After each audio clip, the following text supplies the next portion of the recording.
Hi అందరికీ నమస్కారం. Welcome to my channel. ఈరోజు యూట్యూబ్ నుంచి అయితే నేను నోటిఫికేషన్ రిసీవ్ చేసుకున్నాను ఫ్రెండ్స్. ఇక్కడ చూడండి, ఈ నోటిఫికేషన్ ఏమంటే issue with add revenue matrix అనేసి. ఇది క్లిక్ చేస్తే మనకి గూగుల్లో అయితే ఓపెన్ అయింది ఫ్రెండ్స్.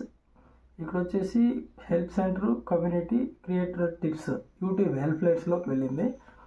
ఇక్కడ ఏం లేదు ఫ్రెండ్స్, మనము we have confirmed there was issue ad servicing on newly uploaded videos, not the ad revenue matrix, and this is no fixed.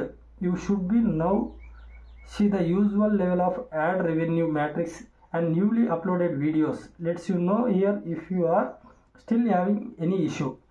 అంటే మనము రీసెంట్గా అప్లోడ్ చేసిన వీడియోస్కి యాడ్ రావడం లేదనమాట. రాకుండా ఉండడం వల్ల లేదా యాడ్ రెవెన్యూకి దానికి సంబంధం లేదు అనేసి వీళ్ళు చెప్తున్నారు. యాక్చువల్లీ ఇది రీసెంట్గా మనకి యూట్యూబ్లో బగ్ అనమాట. ఇది ఆల్రెడీ యూట్యూబ్ వాళ్ళు దీనికి సొల్యూషన్ అయితే చూశారు. ఆల్రెడీ ఇది ప్రాబ్లం అయితే ఏమీ లేదు, మన రెవెన్యూకి అయితే కానీ ఎటువంటి ప్రాబ్లము లేదు. సో మీరు ఈ అప్డేట్ రావడం వల్ల ఏమో అయిపోయింది, మన ఛానల్ ఏమో లాక్ అయిందా, మనకి రెవెన్యూ రాదా అని అయితే టెన్షన్ పడదండి. దీనికైతే సంబంధమే లేదు. ఇది యూట్యూబ్లో వచ్చిన ఒక చిన్న బగ్. మీరు ఎటువంటి టెన్షన్ పడాల్సిన అవసరం అయితే లేదు ఫ్రెండ్స్.